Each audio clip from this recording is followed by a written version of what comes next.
My name is Natasha, and I'm with Soho Yoga in downtown LA in Hermosa.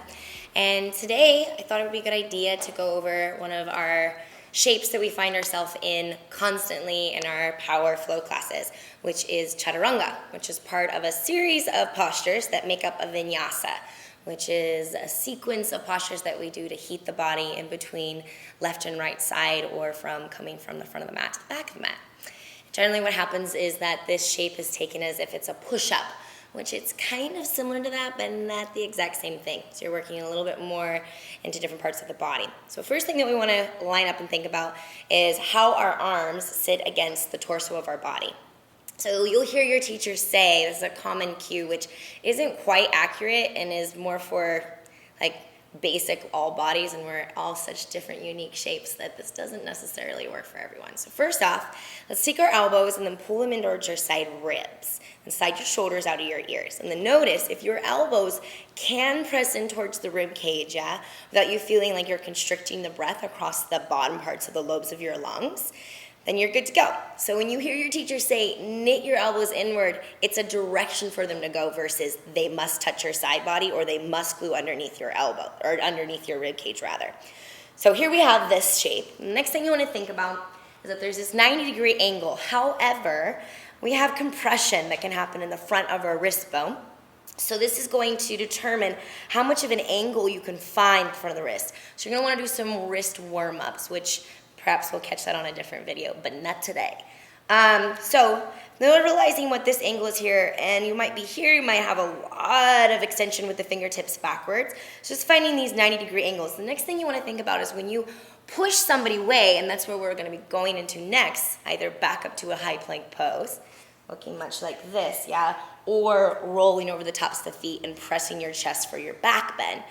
We have to realize that when you push something away, rarely are you going to be pushing somebody this way. You have to have a little bit more of motion when you're pushing something, and it's more actually like you're sliding and gliding forward. Okay, so I've completely confused you. Let's take either blocks, or you're going to have a stack of books. And you want that to line up with about what the distance of the block is, which is a forearm distance. And these are general, and I have little tiny T-Rex arms, so this works perfect for me. You might have a little bit longer of arms, which is going to keep you safe. So we're dropping about, I don't know, I guess it's about a foot. So taking your blocks directly out in front of your fingertips, or your dictionary, or all your university material that's just stored in some shelf at home. I have like 20 of those books. Like, I'm never going to read those books ever again. It's ridiculous. I should never say never. Take those blocks in front of your fingertips, rants via Natasha Snow Needles. Press the earth away so that you dome in your upper back, which looks a lot like a pissed off Halloween cat, like this. Yeah? And then take your heart and reach it. Obviously, your sternum, when referring to your heart, in between your humerus bones, which are your arm bones. Curling your toes under, now we're in the strong high plank pose.